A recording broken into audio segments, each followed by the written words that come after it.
Buenas noches, les habla Jetsus. Esta vez les leeré el cuento de Edgar Allan Poe titulado El gato negro. Y así va. Ni espero ni quiero que se dé crédito a la historia más extraordinaria y, sin embargo, más familiar que voy a referir. Tratándose de un caso en el que mis sentidos se niegan a aceptar su propio testimonio, yo habría de estar realmente loco si así lo creyera. No obstante, no estoy loco y, con toda seguridad, no sueño, pero mañana puedo morir y quisiera aliviar hoy mi espíritu. Mi inmediato deseo es mostrar al mundo concretamente y sin comentarios, una serie de simples acontecimientos domésticos que, por sus consecuencias, me han aterrorizado, torturado y anorarado. A pesar de todo, no trataré de esclarecerlos. Y mi casi no me han producido otro sentimiento que el de horror, pero a muchas personas les parecerán menos terribles que barroques. Tal vez más tarde haya una inteligencia que deduzca mi fantasma al estado del lugar común. Alguna inteligencia más serena, más lógica y mucho menos excitable que la mía encontrará tan solo en las circunstancias que relato con terror una serie normal de causas y efectos naturalísimos. La docilidad y humanidad de mi carácter sorprendieron desde mi infancia. Tan notable era la ternura de mi corazón que había hecho de mí el juguete de mis amigos. Sentía una auténtica pasión por los animales y mis padres me permitieron poseer una gran variedad de favoritos. Casi todo el tiempo lo pasaba con ellos y nunca me consideraba tan feliz como cuando me los daba de comer o los acariciaba. Con los años aumentó esta particularidad de mi carácter y cuando fui hombre hice de ella una de mis principales fuentes de goce. Aquellos que han profesado afecto a un perro fiel y sagaz no requieren la explicación de la naturaleza o la intensidad de los goces que eso puede producir. En el amor desinteresado de un animal, en el sacrificio de sí mismo, hay algo que llega directamente al corazón, del que con frecuencia ha tenido ocasión de comprobar la amistad mezquina y la frágil fidelidad del hombre natural. Me casé joven. Tuve la suerte de descubrir en mi mujer una disposición semejante a la mía. Habiéndose dado cuenta de mi gusto por estos favoritos domésticos, no perdió ocasión alguna de proporcionármelos de la especie más agradable. Tuvimos pájaros, un pez color de oro, un magnífico perro, conejos, un mono pequeño y un gato. Este último animal, muy fuerte y bello, completamente negro y de una sagacidad maravillosa, mi mujer, que era en el fondo algo supersticiosa, hablando de su inteligencia, aludía frecuentemente a la antigua creencia popular que consideraba a todos los gatos negros como brujas disimuladas. No quiere esto decir que hablara siempre en serio sobre este particular, y lo consigno sencillamente porque lo recuerdo. Plutón, así se llamaba el gato, era mi predilecto amigo. Solo yo le daba de comer y a donde quiera que fuese me seguía por la casa. Incluso me costaba trabajo impedirle que me siguiera por la calle. Nuestra amistad subsistió así algunos años, durante los cuales mi carácter y mi temperamento, me sonroja confesarlo, por causa del demonio de mi intemperancia, sufrió una alteración radicalmente funesta. De día en día me hice más taciturno, más irritable, más indiferente a los sentimientos ajenos. Empleé con mi mujer un lenguaje brutal y con el tiempo la afligí incluso con violencias personales. Naturalmente, mi pobre favorito debió de notar el cambio de mi carácter. No solamente no les hacía caso alguno, sino que los maltrataba. Sin embargo, por lo que se refiere a Plutón, aún despertaba en mí la consideración suficiente para no pegarle. En cambio, no sentía ningún escrúpulo en maltratar a los conejos, al mono e incluso al perro, cuando por casualidad o afecto se cruzaban en mi camino. Pero iba secuestrándome mi mal, porque qué mal admite una comparación con el alcohol. Andando el tiempo, el mismo Plutón, que envejecía y naturalmente se hacía mucho más huraño, comenzó a conocer los efectos de mi perverso carácter. Una noche, en ocasión de regresar a casa completamente ebrio, de vuelta de uno de mis frecuentes escondrijos del barrio, me pareció que el gato evitaba mi presencia. Lo cogí, pero él, horrorizado por mi violenta actitud, me hizo en la mano con los dientes una leve herida. De mí se apoderó repentinamente un furor demoníaco. En aquel instante dejé de conocerme. Pareció como si, de pronto, mi alma original hubiese abandonado mi cuerpo y una ruindad superdemoníaca, saturada de ginebra, se filtró en cada una de las fibras de mi ser.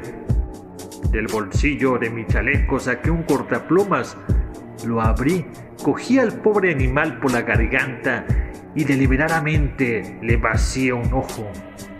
Me cubre el rubor, me abraza, me estremezco al escribir esta abominable atrocidad. Cuando al amanecer hube recuperado la razón, cuando se hubieron disipado los vapores de la crápula nocturna, experimenté con sentimiento de mitad horror, mitad remordimiento por el crimen que había cometido. Pero todo lo más era un débil e inequívoco sentimiento, y el alma no sufrió más sus acometidas. Volví a sumergirme en los excesos y no tardé en ahogar en el vino todo recuerdo de mi acción. Curó entre tanto al gato lentamente. La órbita del ojo perdido representaba, es cierto, un aspecto espantoso, pero después, con el tiempo, no pareció que se daba cuenta de ello. Según su costumbre, iba y venía por la casa, pero como debí suponerlo, en cuanto veía que me aproximaba a él, huía aterrorizado. Me quedaba aún lo bastante de mi antiguo corazón para que me afligiera aquella manifiesta antipatía en una criatura que tanto me había amado anteriormente, pero este sentimiento no tardó en ser desalojado por la irritación como para mi caída final e irrevocable. Brotó entonces el espíritu de perversidad, espíritu del que la filosofía no se cuida ni poco ni mucho. No obstante, tan seguro como que existe mi alma, creo que la perversidad es uno de los primitivos impulsos del corazón humano, una de esas indivisibles primeras facultades o sentimientos que dirigen al carácter del hombre. ¿Quién no se ha sorprendido numerosas veces cometiendo una acción necia o vil por la única razón de que sabía que no debía cometerla? ¿No tenemos una constante inclinación, pese a lo excelente de nuestro juicio, a violar lo que es la ley? Simplemente porque comprendemos que es la ley.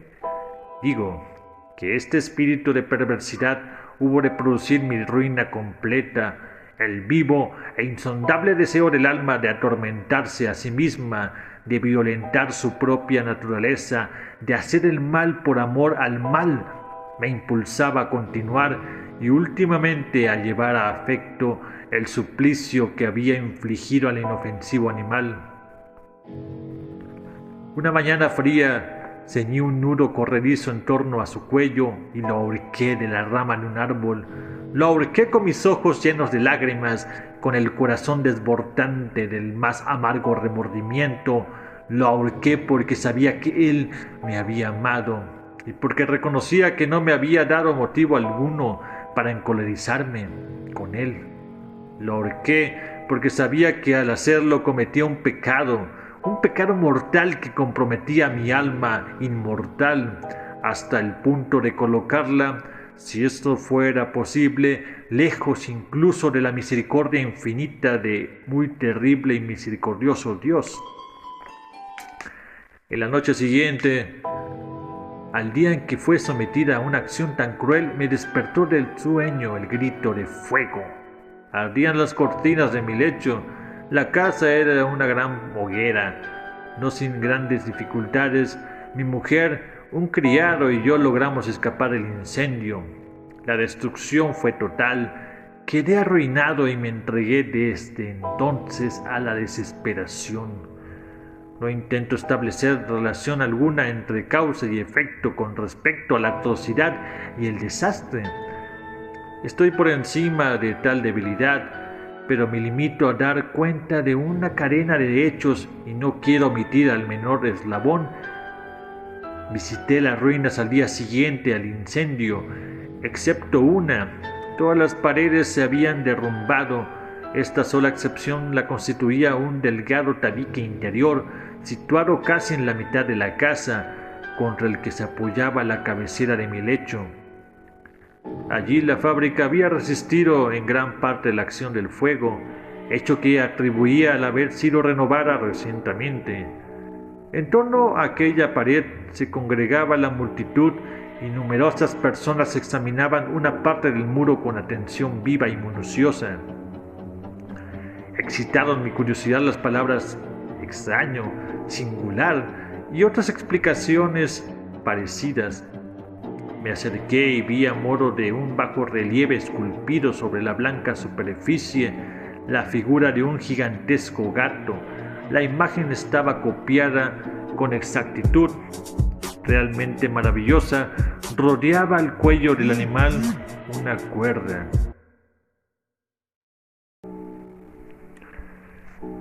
Apenas hube visto esta aparición, porque ya no podía considerar aquello más que como una aparición, mi asombro y mi terror fueron extraordinarios. Por fin vino en mi amparo la reflexión. Recordaba que el gato había sido ahorcado en un jardín contiguo a la casa. A los gritos de alarma, el jardín fue invadido inmediatamente por la muchedumbre y el animal debió de ser descolgado por alguien del árbol y arrojado a mi cuarto por una ventana abierta. Indudablemente se hizo esto con el fin de despertarme. El derrumbamiento de las restantes paredes había comprimido a la víctima de mi crueldad con el yeso reciente extendido. La cal del muro, en combinación con las llamas y el amoníaco del cadáver, produjo la imagen tal como yo la veía. Aunque prontamente satisfice así a mi razón, ya que no por completo mi conciencia, no dejó, sin embargo, de grabar en mi imaginación una huella profunda de el sorprendente caso que acabo de dar cuenta. Durante algunos meses no pude liberarme del fantasma del gato, y en todo este tiempo nació en mi alma una especie de sentimiento que se le parecía, aunque no lo era, el remordimiento. Llegué incluso a lamentar la pérdida del animal y a buscar en torno mío, en los miserables tugurios que a la sazón frecuentaba, otro favorito de la misma especie y de facciones parecidas que pudiera sustituirle.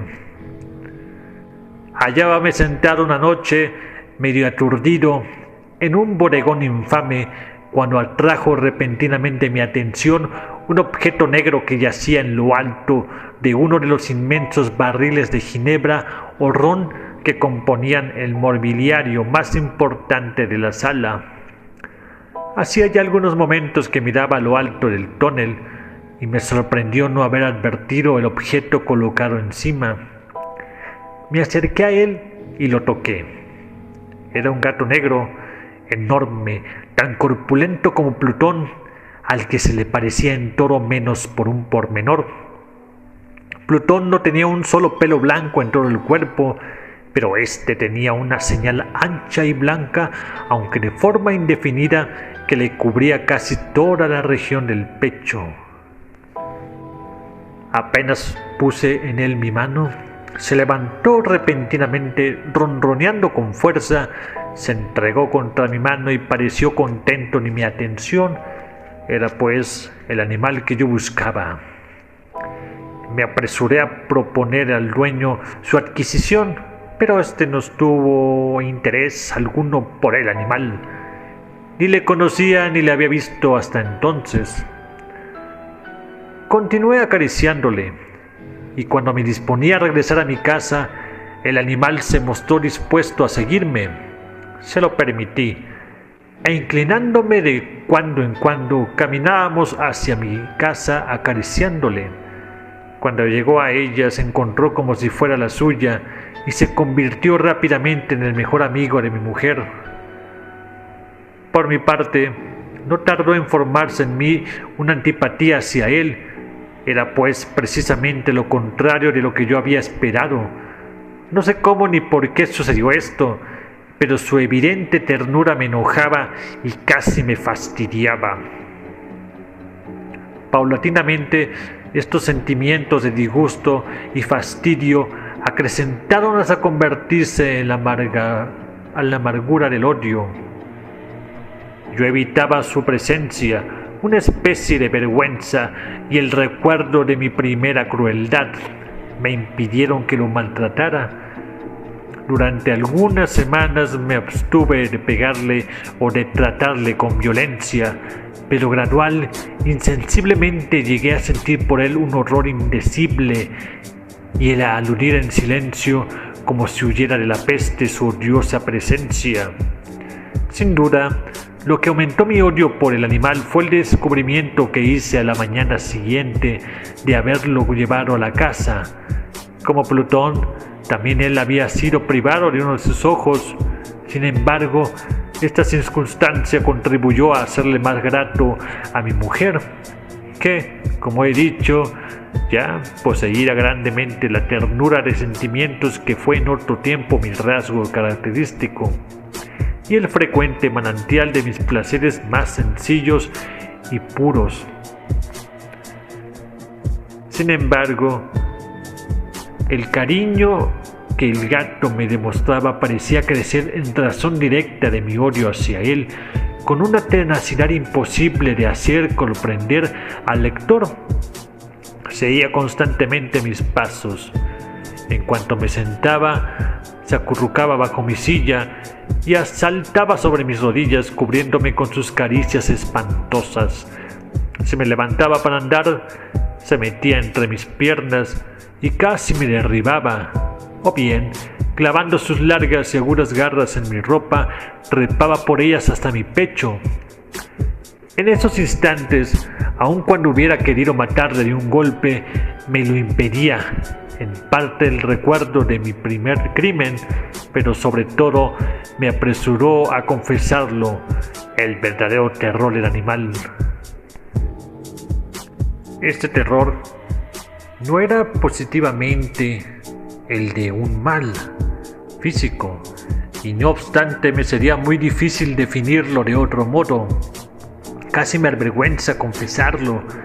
Aún en esta celda de malhechor, casi me avergüenza confesar que el horror y el pánico que me inspiraba el animal se había acrecentado a causa de una de las fantasías más perfectas que es posible imaginar. Mi mujer no pocas veces había llamado mi atención con respecto al carácter de la mancha blanca de que he hablado, y que constituía la única diferencia perceptible entre el animal extraño y aquel que había matado yo. Recordará, sin duda, el lector que esta señal, aunque grande, tuvo primitivamente una forma indefinida, pero lenta, gradualmente por fases imperceptibles, y que mi razón se esforzó durante largo tiempo en considerar como imaginaria, había concluido adquiriendo una nitidez rigurosa de contornos. En ese momento era la imagen de un objeto que me hace temblar nombrarlo.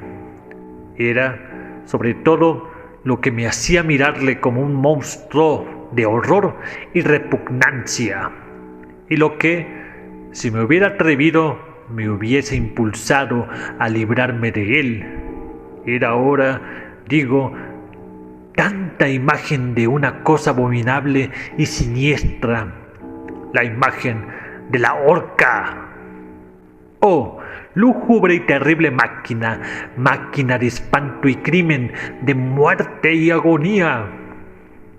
Yo era entonces en verdad un miserable más allá de la miseria posible de la humanidad, una bestia bruta cuyo hermano fue aniquilado por mi desprecio, una bestia bruta engendrada en mí, hombre formado a imagen del Altísimo, tan grande e intolerable infortunio.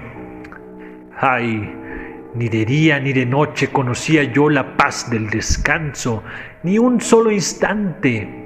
Durante el día me dejaba el animal. Y de noche, a cada momento, cuando salía de mis sueños lleno de indefinible angustia, era tan solo para sentir el aliento tibio de la cosa sobre mi rostro y su enorme peso, encarnación de una pesadilla que yo no podía separar de mí y que parecía eternamente posar en mi corazón. Bajo tales tormentos sucumbió lo poco que había de bueno en mí. Infames pensamientos se convirtieron en mis íntimos, los más sombríos, los más infames de todos los pensamientos. La tristeza de mi humor de costumbre se acrecentó hasta hacerme aborrecer a todas las cosas y a la humanidad entera. Mi mujer, sin embargo, no se quejaba nunca. Ay, mi paño de lágrimas de siempre, la más paciente víctima de las repentinas, frecuentes e indomables expansiones de una furia a la que ciertamente me abandoné desde entonces. Para un quehacer doméstico, me acompañó un día al sótano de un viejo edificio en el que nos obligara a vivir nuestra pobreza. Por los agudos peldaños de la escalera me seguía el gato, y habiéndome hecho tropezar la cabeza, me exasperó hasta la locura. Apoderándose de mí de un hacha y olvidando en mí furor el espanto pueril que había detenido hasta entonces mi mano, dirigí un golpe al animal que hubiera sido mortal si le hubiera alcanzado como quería.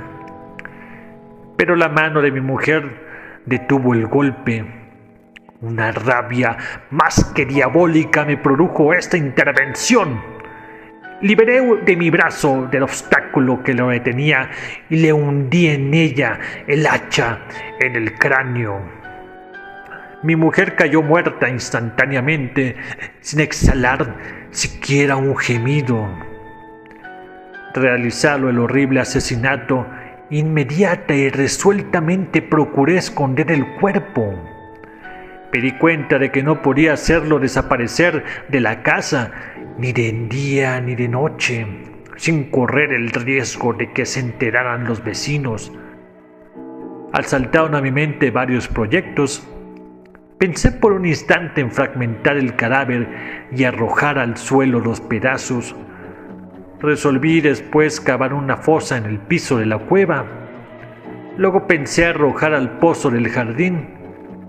Cambié la idea y decidí embalarlo en un cajón, como una mercancía, en la forma de costumbre, y encargar a un mandadero que se lo llevase de casa. Pero, por último, me detuve ante un proyecto que consideré el más factible.